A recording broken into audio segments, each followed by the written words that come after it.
கிறிஸ்துவுக்குள் அருமையான சகோதரிகள் சிறு பிள்ளைகள் அனைவருக்கும் உயிர்த்தெழுந்த நம்முடைய கர்த்தராகிய ஆண்டவராகிய இயேசு கிறிஸ்து நாமத்தினால் வாழ்த்துக்களை சொல்லிக் கொள்வதில் மிக்க மகிழ்ச்சி அடைகிறேன். எனக்கு அருமையானவர்களே, இந்த நாளில் கூட நாம் ஒரு சிலராக ஒன்று கூடி பரலோகத்தின் தேவனை ஆவியோடும் உண்மையோடும் தொழிலும் சாக்கியத்தை பெற்றமைக்காக உண்மையிலே பரலோகத்து தேவனுக்கு நாம் நன்றி சொல்வோமாக.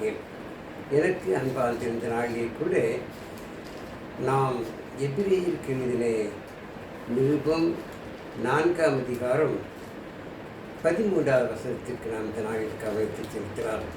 எபிரேயர் 4ஆம் அதிகாரம் 13வது வசனத்திலே எபிரேய ஆசிரியர் கூறும்பொழுது பாருங்கள்,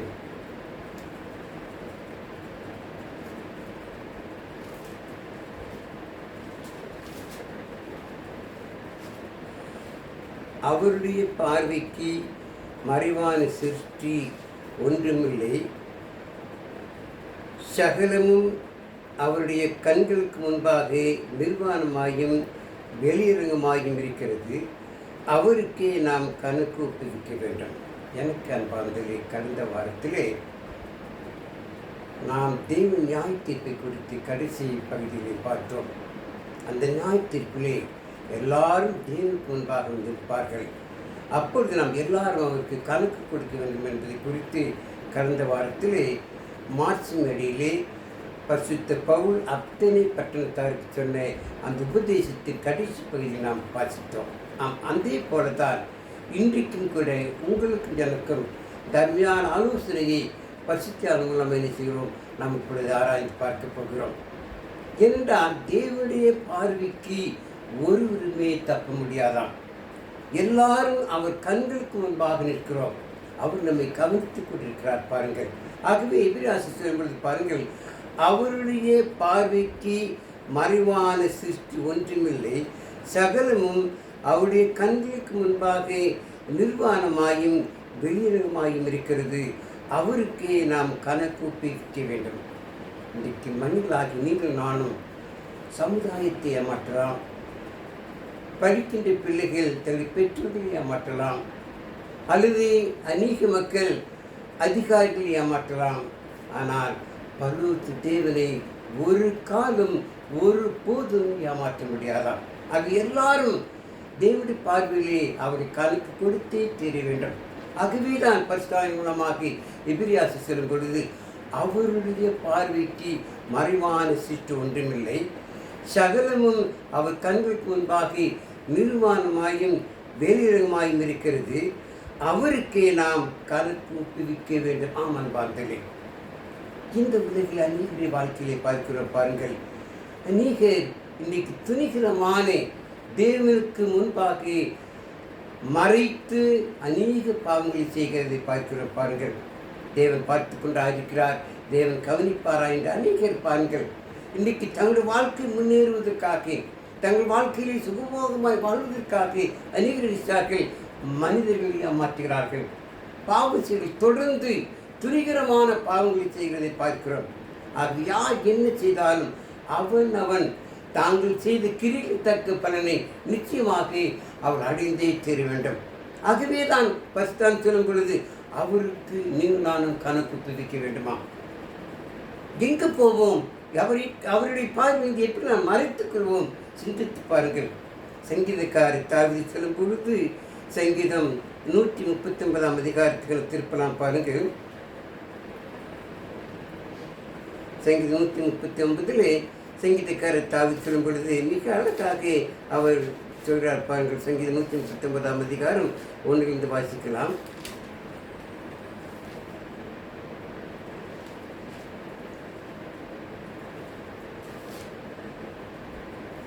கர்த்தாவே, நீர் என்னை ஆராய்ந்து அறிந்திருக்கிறீர்.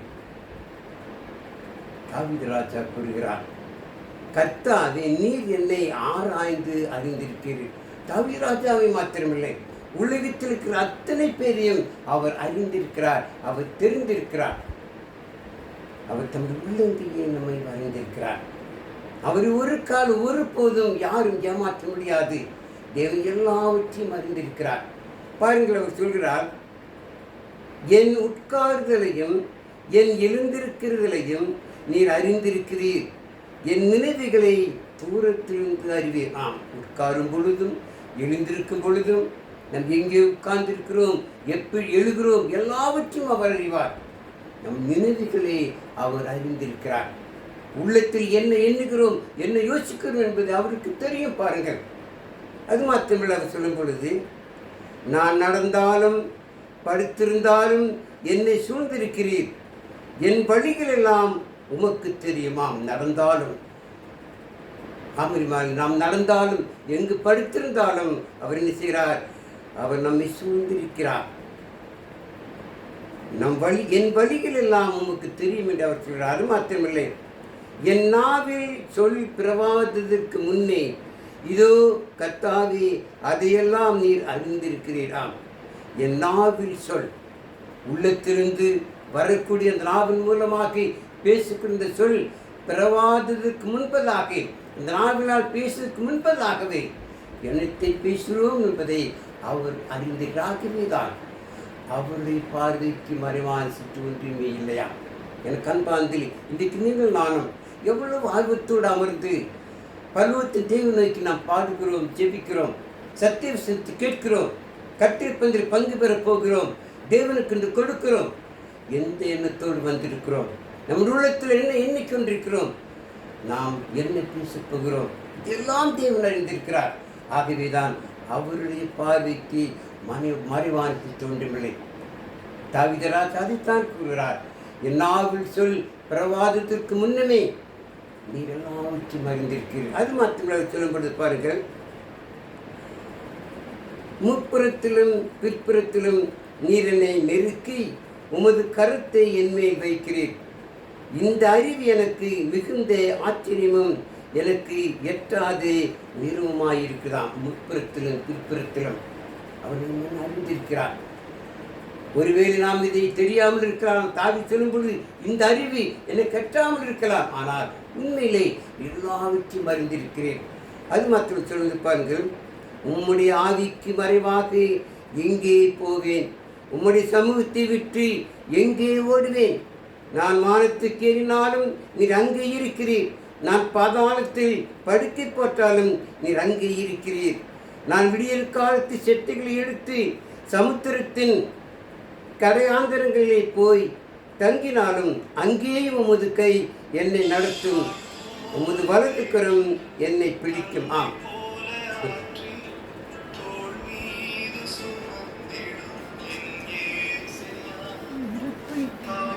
ஆமரிமார்கள், இதை உணர்ந்து நீங்கள் நானும் தேவனுக்கு பிரியமாக, தேவன் நம்மை அறிந்திருக்கிறார், நம்மை கவனிக்கிறார், நம்மை பார்க்கிறார் என்று சொல்லி மிக கவனமாக நாம் முதலிலே வாழ வேண்டும். மிக ஞானமாக நம் முதலில் ஜீவிக்க வேண்டும். அவருடைய பார்வைக்கு மறைவான சிற்று ஒன்றும் இல்லையா?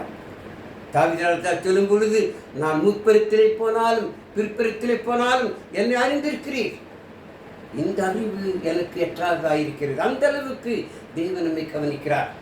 நான் நடந்தாலும் படுத்தாலும், நான் உமக்கு மறைவாக வானத்திலே போய் தங்கினாலும், பாதாளத்திலே போய் சமுத்திரத்தில் இருந்தாலும் அங்கேயும் உமது கரம் என்னை பிடிக்குமா? அந்த அளவுக்கு தேவன் எல்லாவற்றையும் அறிந்திருக்கிறார், எல்லாவற்றையும். அப்படி இருக்கும் பொழுது தேவனுக்கு மறைவாக, தேவனுக்கு விரோதமாக எதை செய்ய முடியும்? பாருங்கள், தேவன் சொன்னதை மாத்திரம்தான் செய்ய வேண்டும், தேவன் எதிர்பார்க்கதை மாத்திரம்தான் செய்ய வேண்டும். அதை விட்டு விட்டு தேவனுக்கு விரோதமாக எதை செய்தாலும் அவர் நம்மை பார்த்து கொண்டிருக்கிறார். அதுக்கு நீங்கள் கணக்கு கொடுக்கிறீர்கள். அதுக்கு அறிவாளேன். இதை நாம் புரிந்து கொள்வதற்காக ஒரு தீர்க்கதரிசியை குறித்து நாம் இந்த நேரத்தில் ஆராய்ந்து பார்க்கலாம். யோனா என்ற தீர்க்கதரிசி தேவனுடைய பார்வையிலே தேவனுடைய ஊழியத்தை செய்கிறவராக இருந்திருக்கிறார். அவர் தேவனுக்கு விரோதமாக செய்த காரியத்தை நம் பிள்ளைலாம் ஆராய்ந்து பார்க்கலாம். பாருங்கள், யோனா தீர்க்கதரிசி குறித்து நாம் சிந்தித்து பார்க்கும் பொழுது பாருங்கள், யோனாவை குறித்து வாசிக்கலாம்.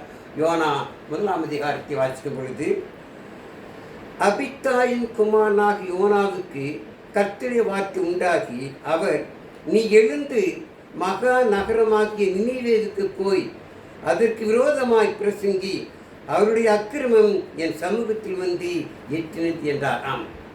நினிவே பட்டணத்தார்கள், நினிவேயில் அநேக ஜனங்கள் இருக்கிறார்கள், அநேக ஜனங்கள் வாழ்கிறார்கள். அவர்கள் எனக்கு விரோதமாக பாவம் செய்து கொண்டிருக்கிறார்கள், அவள் அக்கிரமம் செய்து கொண்டிருக்கிறார்கள். நீ போய் அவளுக்கு எதிராக தேவனுடைய வார்த்தையை போதி, தேவன் வார்த்தை பிரசங்கி, உபதேசம் செய் என்று சொல்லி தேவன் யோனாவை நினிவே பட்டணத்துக்கு போயிட்டு கொள்கிறார். தேவனுடைய வாய் தீர்க்கதரிசி தேவன் சொல்கிறதை சொல்ல வேண்டும், அது அவனுடைய வேலை. ஆனால் யோனா என்ன செய்தான்? தேவன் சொன்னதை கேட்காமல், தேவன் சொன்னதை விட்டு விட்டு தேவன் சமூகத்தை விட்டு அவன் விலகி போகிறான். பாருங்கள், வாசிக்கலாம் தொடர்ந்து. அப்பொழுது யோனா கர்த்தருடைய சமூகத்திலிருந்து விலகி தர்சுக்கு ஓடி போகும்படி எழுந்து யோப்பாவுக்கு போய் தர்சுக்கு போகிற ஒரு கப்பலை கண்டு கூலி கொடுத்து தான் கர்த்தருடைய சமூகத்திலிருந்து விலகும்படி அவர்களோடு தர்சுக்கு போக கப்பலை நான் பாருங்கள். இது யோனா தீர்க்கதரிசி. தேவனுடைய வாயில் சொல்வார்கள், தேவன் சொல்வதை மக்களுக்கு சொல்ல வேண்டும். ஆனால் யோனாவை என்ன செய்தான்? அந்த நினிவே பட்டணத்தார் மக்களை, அங்குள்ளவர்களை பார்த்து ஒருவேளை அங்கு சென்றார், நமக்கு ஆபத்து சொல்லி கருதினார் என்று தெரியாது. தேவன் சொல்லியும் கேளாமல் அவன் தேவனுடைய பார்வையிலே தேவனை விட்டு விலகி தர்சுக்கு போகும் கப்பல், யோப்பா பட்டணத்துக்கு போய் தர்சுக்கு போகும் கப்பலில் ஏறி அவன் என்ன செய்தான்? அவன் அமர்ந்த கூலி கொடுத்து, இந்த கப்பலில் போவதற்கு பணம் கொடுத்து என்ன செய்தான்? அந்த கப்பலில் ஏறி அங்கு அடித்தட்டிலே போய் என்ன செய்தான்? அவன் அமர்ந்து கொண்டான். உடனே பாருங்கள், தேவன் விடுவாரா? தேவன் தெரியாதான்? தேவன் என்ன செய்வார் பாருங்கள்.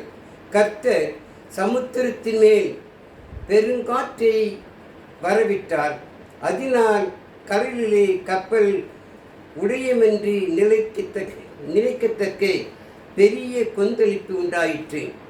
அப்பொழுது கப்பல்காரர் பயந்து அவனவன் தன் தேவனை நோக்கி வேண்டுதல் செய்து பாரத்தை லேசாக்கும்படி கப்பலில் இருக்கும் சரக்குகளை சமுத்திரத்தில் எரிந்து விட்டார்கள். யோனாவோ வென்றால் கப்பலின் கீழ்த்தட்டில் இறங்கி போய் படுத்து கொண்டு அயர்ந்த நித்திரை பண்ணினான். பாருங்கள், யோனா பெரிய தேவனுடைய பார்வையிலே ஒரு பொல்லாப்பை செய்கிறான். தேவன் குரோதமாக எவ்வளவு ஒரு பாவத்தை செய்கிறார். அதுமாதிரி இதே போலதான் இன்னைக்கு நீங்கள் நானும் தேவனை விட்டு விலகி போவோம் என்று வைத்துக் கொள்ளுங்கள், தேவன் குரோதமாக பாவங்கள் செய்வோம் என்று வைத்துக் கொள்ளுங்கள். தேவன் நம்மை கவனிக்கிறார், தேவன் நம்மை பார்த்து கொண்டிருக்கிறார். யோனாவை தேவன் கவனித்தார், யோனாவை பார்த்தார். ஆகவே யோனா தேவனுக்கு விரோதமாக அவர் புறப்பட்டு போன நிமித்தமாக அந்த கப்பல் சமுத்திலே போய் கொண்டிருக்கும் பொழுது ஒரு பெரிய காற்று உருவாக்கினார். சூறாவளி காற்று வந்தது. அந்த கப்பல் சமுத்திரத்தில் ஆடுகின்றது. சமுத்திரத்திலே கவிழ்ந்து போகும் நிலைமை இருந்தது. கப்பல் அதிகாரிகள், அந்த மாலுமிகள் பார்த்து பயந்து, ஐயோ என்னடா இப்படி கப்பல் ஆடுகிறது, பெருங்காற்று வீசுகிறதே, கடல் கொந்தளிக்கிறது என்று சொல்லி அந்த கப்பல் இருக்கிறதாலே பாரமான மூட்டைகளை, பாரமான சரக்குகளை கப்பல் லேசாக்கும்படி எல்லாவற்றையும் தூங்கி சமுத்திரத்திலே போட்டார்கள். ஆனால் யோனாவு கப்பலின் அடித்தளத்திலே போய் அவன் படுத்து நித்திரை பண்ணி கொண்டிருக்கிறான். பாருங்கள், உடனே மாலுமிகள் பாருங்கள் என்ன செய்கிறார்கள். அப்பொழுது மாலுமி அவனத்தில் வந்து, நீ நித்திரை பண்ணுகிறது என்ன? எழுந்திருந்து உன் தேவரை நோக்கி வேண்டிக்கொள், நாம் அறிந்து போகாதபடிக்கு சுவாமி ஒருவேளை நாம் நினைத்துக் கொள்வார் என்றான். அந்த மாலுமி கூட இவன் அடித்தளத்தில் நித்திரையை பண்ணி கொண்டிருப்பதை பார்த்து அவனை தட்டி எழுப்பி, நீ என்ன தூங்கிக் கொண்டிருக்கிறாய்? கப்பல் இப்படி ஆடிக்கொண்டிருக்கிறது, நீ என்ன செய்? கப்பல் கவிழ்ந்து விடாதபடி, சமுத்திரத்தில் மூழ்கி போகாதபடி என்ன செய்? தேவன் நோக்கி, அதாவது சுவாமியை நோக்கி கும்பிடாமறிமாறு. இந்த இடத்தில் தான் சுவாமி என்று சொல்லப்படுகிறது. அவரவர்கள் தங்கள் தங்கள் கடவுள்கள் என்ன செய்யுங்கள், கும்பிடுங்கள் என்று சொல்லி அந்த மாலுமியில் சொல்கிறார். ஏன்? கப்பல் அந்த அளவுக்கு ஆடிக்கொண்டிருக்கிறது, கப்பல் சமுத்திரத்தில் மூழ்கிவிடும் போல் இருக்கிறது. அது எல்லாரும் பயந்து இப்படியாக அந்த மாலுமி சொல்கின்றார். அது மட்டும் பாருங்கள், அவர்கள் யார் நிமித்தம் இந்த ஆபத்து நமக்கு நேரிட்டது என்று நாம் அறியும்படிக்கு சீட்டு போடுவோம் வாருங்கள் என்று ஒருவரோடொருவர் சொல்லிக்கொண்டு சீட்டு போட்டார்கள். யோனாவின் பேருக்கு சீட்டு விழுந்தாம் அறிவார்கள். யோனாவின் பேருக்கு சீட்டு விழுந்ததான். அவர்கள் பார்த்தார்கள் மாலுமிகள், ஐயோ இந்த நிலைமை ஏன் ஏற்பட்டது? இதோ கப்பல் இப்படி ஆடுகிறது, இப்படி பெரும் காற்று வீசுகிறது, கப்பல் கடலிலே மூழ்கி போ நிலைமை இருக்கிறது, இதுக்கு என்ன செய்வது? இதுக்கு யார் காரணம் என்று சொல்லி அறிந்து கொள்வதற்காக கப்பலில் யார் யாரெல்லாம் ஏறினார்களோ அத்தனை பேரையும் என்ன செய்கிறார்கள்? சீட்டு எழுதி அந்த சீட்டு போட்டு அந்த சீட்டை குலுக்கிறார்கள். அந்த சீட்டு குலுக்கும் பொழுது அந்த சீட்டு யோனா பேருக்கு வந்தது. அதனால் தொடர்ந்து நாம் அதை வாசிக்கும் பொழுது இப்படியாக நமக்கு தெரியும், யோனா பேருக்கு அந்த சீட்டு விழுந்தது. உடனே யோனாவை பார்த்து, இதோ பாறையா, பார் யோனா, இதோ நாங்கள் சீட்டு போட்டு பார்த்தோம், அந்த சீட்டு எடுக்கும் பொழுது அந்த சீட்டு உன்னுடைய பேருக்கு வந்தது, உன்னால் தானா இந்த நிலைமை வந்தது, என்ன என்று கேட்கும் பொழுது, நீ யார், நீ எங்கிருந்து வந்தாய், உன் தொழில் என்ன என்று யோனாவை விசாரிக்கிறார்கள். யோனா அவன் தன்னைத்தானே சொல்லிக்கிறேன் பாருங்கள். அதற்கு அவன், நான் எபிரேயன், சமுத்திரத்தையும் பூமியும் உண்டாக்கினேன், பல்லவத்தின் தேவனாகிய கர்த்தர் இடத்தில் பயபித்துள்ள நான் சொல்கின்றார். நான் எபிரேயன், இந்த வானத்தையும் இந்த சமுத்திரத்தையும் இந்த உலகத்தை உண்டாக்கினேன், கர்த்தரிடத்தில் பயபக்தியாயுள்ளவன். அப்படியே இப்படி இருக்கும் பொழுது இப்படி செய்தார். ஒருவர் கேட்டிருக்கிறான். அதற்கு அவன் பதில் சொல்ல பாருங்கள். அவன் கர்த்தருடைய சமூகத்தில் நின்று விலகி ஓடி போகிறவன் என்று தங்களுக்கு அறிவித்ததினால் அந்த மனுஷர் மிகவும் பயந்து அவனை நோக்கி, நீ ஏன் இதை செய்தாய் என்றார். நீ ஏன் இப்படி செய்தான்? கர்த்தருடைய சமூகத்தை விட்டு பயந்து விலகி வந்தாய், எதற்காக இப்படி செய்தாய் என்று அவர்கள் யோனாவை பார்த்து கேட்கிறார்கள். பின்னும் சமுத்திரம் அதிகமாய் கொந்தளித்துக் கொண்டிருந்தபடியால் அவர்கள் அவனை நோக்கி, சமுத்திரம் நமக்கு அமரும்படி நாங்கள் உனக்கு என்ன செய்ய வேண்டும் என்று கேட்டார்கள். இப்படி கொந்தளித்துக் கொண்டிருக்கிறது, கப்பல் சமுத்திரத்தில் மூழ்கி போகுமே, என்ன செய்வது, இது நாங்கள் என்ன செய்ய வேண்டும் என்று சொல்லி அவர்கள் யோனாவிடத்தில் கேட்கும் பொழுது யோனா அதுக்கு என்ன சொன்னான் பாருங்கள். அடுத்த வசனம் வாசிக்கும் பொழுது, அதற்கு அவன், நீங்கள் என்னை எடுத்து சமுத்திரத்திலே போட்டு விடுங்கள், அப்பொழுது சமுத்திரம் உங்களுக்கு அமர்ந்திருக்கும், என் நிமித்தம் இந்த பெரிய கொந்தளிப்பு உங்கள் மேல் வந்ததென்பதை நான் அறிவேன் யோனா சொல்லிவிட்டார். ஓ, தேவன் தான் இது செய்திருக்கிறார், கர்த்தர் தான் இது செய்திருக்கிறார், நான் கர்த்தர் சமூகத்தை விட்டு விலகி வந்து விட்டேன். ஆகிய என் நிமித்தமாக இந்த கப்பல் இப்படி கொந்தளிப்பினால் அது எந்த விதத்திலும் பாதிக்கப்படக்கூடாது. என்ன செய்யுங்கள், என்னை தூக்கி நீங்கள் சமுத்திரத்திலே போட்டு விடுங்கள், அப்பொழுது அமைதியாயிருக்கும், கப்பல் ஆடாது, என் நிமித்தமாக நிலைமை வரக்கூடாது சொல்லி யோனா அவருக்கு சொன்னார் பாருங்கள். அந்த மனுஷர் கரை சேரும்படி வேகமாய் தண்டு வலித்தார்கள். ஆனாலும் சமுத்திரம் வெகு மும்முரமாய் கொந்தளித்துக் கொண்டிருக்கின்றபடியால் அவர்களால் கூடாமற் போயிற்று. ஆனாலும் யோனா சொன்னபடி அவர்கள் செய்யவில் இருந்தால் என்ன செய்தார்கள்?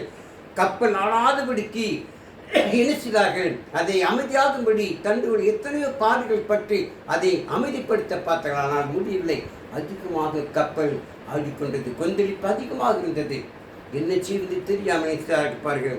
அப்பொழுது அவர்கள் கர்த்தரை நோக்கி கூப்பிட்டு, கர்த்தாவே, இந்த மனுஷனுடைய ஜீவ நிமித்தம் எங்களை அழித்து போடாதேயும், குற்றமில்லாத இரத்த பலியை எங்கள் மேல் சுமத்தாதேயும், தேவரீர் கர்த்தர் உமக்கு சித்தமாயிருக்கிறபடி செய்கிறீர் என்று சொல்லி யோனாவை எடுத்து சமுத்திரத்திலே போட்டு விட்டார்கள். சமுத்திரம் தன் மும்முரத்தை விட்டு அமர்ந்தது. அவர்களுக்குள் ஒரு வேளை தேவன் மீது பயந்தவர்கள், தேவன் மீது அன்பு வைத்தவர்கள் சொன்னார்கள், கர்த்தாவே, இவன் நிமித்தமாக இந்த பாவத்தை நாங்கள் செய்ய முடியாது, செய்கிறோம், என்ன செய்ய, இரத்த பிள்ளைங்களை சுமத்தாதே என்று சொல்லி யோனாவை தூக்கி சமுத்திரத்திலே போட்டார்கள். கப்பல் அமைதி ஆயிற்று. பாருங்கள், எனக்கு அன்பாந்துள்ளி, தேவனுடைய பார்வைக்கு மறைவானது ஒன்றுமே இல்லை. யோனா நினைத்திருப்பார், ஒரு தேவனுக்கு தெரியாது, தேவனை பார்க்க மாட்டார், ஆனால் தேவன் கவனித்துக் கொண்டிருக்கிறார். தேவன் பார்த்து கொண்டிருக்கிறார்.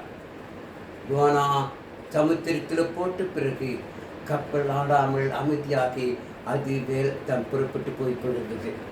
ஆனால் பாருங்கள், தேவன் எவ்வளவு நல்லவர். யோனா இப்படி பாவம் செய்தானே, தன்னை விட்டு வெளியே போனானே சொல்லி தேவன் யோனாவை தண்டிக்கவில்லை. யோனாவை பாதுகாக்க முடியாது. தேவன் ஒரு மீனுக்கு கட்டளையிடுகிறார். மீன் வந்து யோனாவை விழுங்கி விட்டது. மீன் வயிற்றுக்கள் இருந்து யோனா தான் செய்த தவறை உணர்ந்து தேவனத்தில் ஜெபிக்கின்றார், தேவனத்தில் விண்ணப்பம் பண்ணுகிறார். இந்த யோனா புத்தகத்தை நீங்கள் வாசித்தால் மிக அருமையாக தேவனுடைய பார்வைக்கு விரோதமாய் செய்தது எவ்வளவு பெரிய தவறு என்பதை நம்மால் அறிந்து கொள்ள முடியும். பாருங்கள், யோனா மீன் வயிற்றுக்குள் இருந்து கொண்டு தேவன் நோக்கி ஜெபிக்கின்றார். ஒருவரை தேவன் யோனாவை மன்னித்து செய்தார். அந்த மீனுக்கு கட்டளையிட்டார். மீன் யோனாவை கொண்டு வந்து கரையிலே கைக்கு போட்டது. உடனே யோனாவை தேவன் மீண்டுமாக, நீ போய் நினிவே மக்களுக்கு நீ பிரசங்கி, நினிவே மக்களுக்கு நீ சொல்லு என்று சொல்லி யோனாவை மீண்டுமாக அங்கு நினிவே பட்டணத்துக்கு அவர் அனுப்புகின்றார்.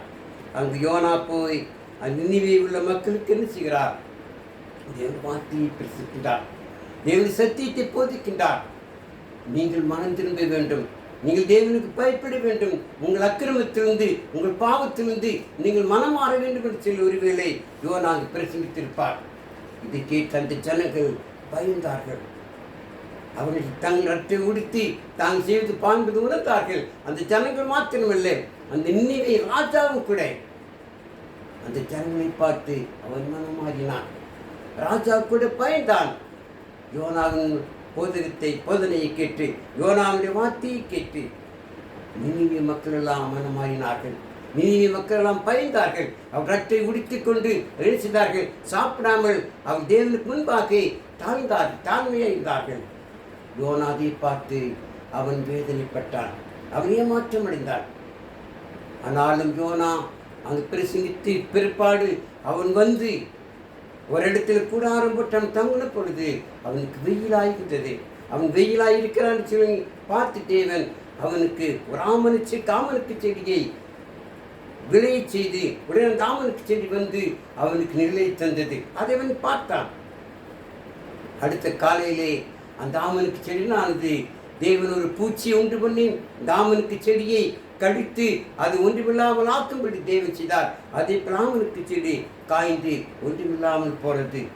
அதை பார்த்து யோனாவுக்கு எரிச்சலாயிட்டு, இந்த ஆமனுக்கு செடி திடீர்னு வந்து நிழல் தந்தது, இப்பொழுது வாடி காய்ந்து போனது என்று சொல்லி அவன் தன்னோடு பரிதவித்தான். அவனுக்கு எரிச்சல் வந்தது, அவனுக்கு கோபம் வந்தது. அப்போது தேவன் யோனாவை பார்த்து கேட்கிறார். பாருங்கள், யோனா 4ஆம் அதிகாரம் 10ஆம் வசனத்திலே, அதற்கு கர்த்தர், நீர் பிரயாசப்படாததும் நீர் வளர்க்காததும் ஒரு ராத்திரியிலே முளைத்ததும் ஒரு ராத்திரியிலே அழிந்து போனதுமானே ஆமனுக்காக பரிதவிக்கிறாயே. ஆம், நீர் எதிரிக்கவில்லை, நீர் அந்த செடியை நற்றவில்லை, இந்த செடிக்காக நீ பாடுபட நீ பிரயாசப்படவில்லை. நீ பிரயாசப்படாத ஒன்று அது தானாக முளைத்து நிழல் தந்தது, அது வாடி போயிட்டேன்னு சொல்லி அதற்காக நீ பரிதவிக்கிறாயே. அன்பார்களே, அடுத்த வசனத்தை பாருங்கள். வலது கைக்கும் இடது கைக்கும் வித்தியாசம் அறியாதே 1,20,000 பேருக்கு அதிகமான மனுஷரும் அங்கே மிருக ஜீவன்களும் இருக்கிறே மகா நகரமாகிய நினிவேவுக்காக நான் பரிதவியாமல் இருப்பேனே ஆண்டார். ஆமரிமாடே, நினிவே மக்களை குறித்து தேவன் பரிதவிக்கிறார். நினிவே மக்களை மாற்றம் வழிமாய் இந்த உலகத்தில் அத்தனை பேருக்காக தேவன் பரிதவிக்கிறார். எல்லாரும் மனம் திரும்ப வேண்டும், எல்லாரும் தேவன் பிள்ளையாய் மாற வேண்டும். அதற்காகத்தான் தேவனுடைய வார்த்தையானது நமக்கு கொடுக்கப்பட்டிருக்கிறது. இந்த பரிசுத்தம் ஏவப்பட்ட வேத வசனமானது நமக்கு கொடுக்கப்பட்டிருக்கிறது.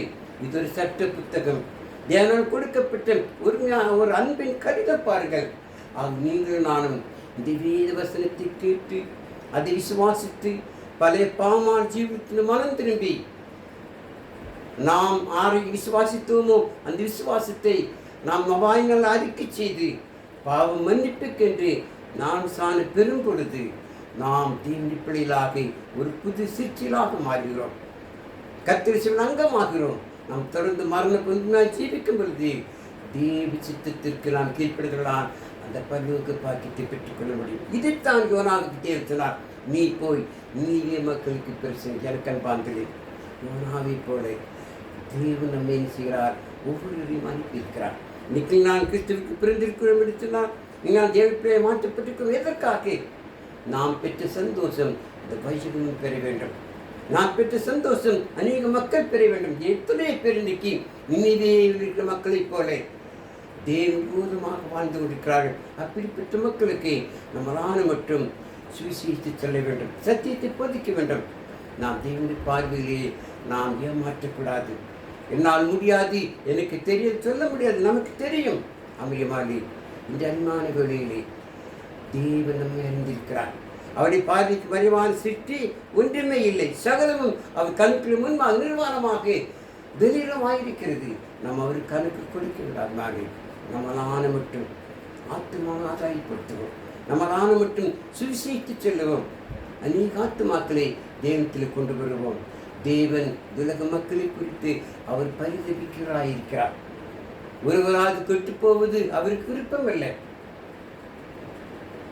1 தீமோத்தேயு 2:4 வாசிக்கும் பொழுது எல்லாரும் ரட்சிக்கப்படும் சத்தியத்தை அறிவை அடைவும் அவர் சித்தமுள்ளவராய் தாமரை.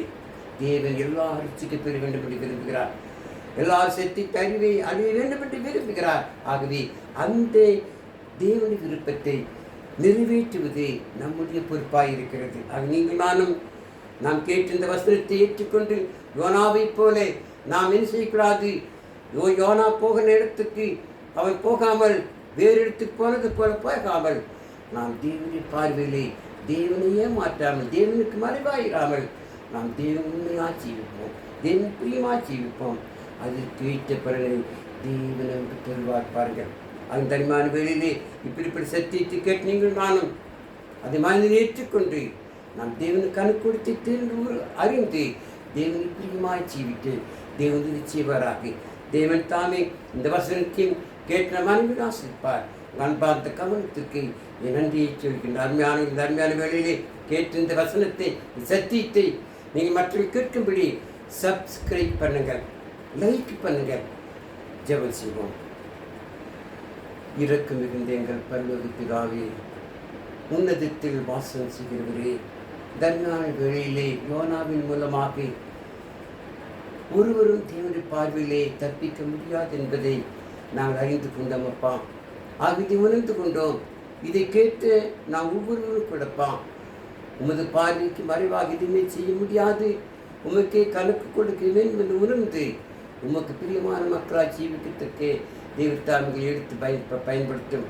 கூடி வந்திருக்கிற யாவை ஆசிரித்து காத்துக்கின்றார்களே, இந்த செய்தியை அநேகர் கேட்டு அநேகர் உமக்கு பிரியமாக ஜீவிக்கத்துக்கு உதவி செய்யும்.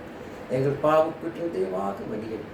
இவை அனைத்தையும் எங்கள் அருமையான ஆண்டவர் இயேசு கிறிஸ்துவின் விலையேறி பெற்றின்ற நாமத்திலே கெஞ்சி மன்றாடுகிறோம் எங்கள் ஜீவன் நல்ல பிதாவே. ஆமென்.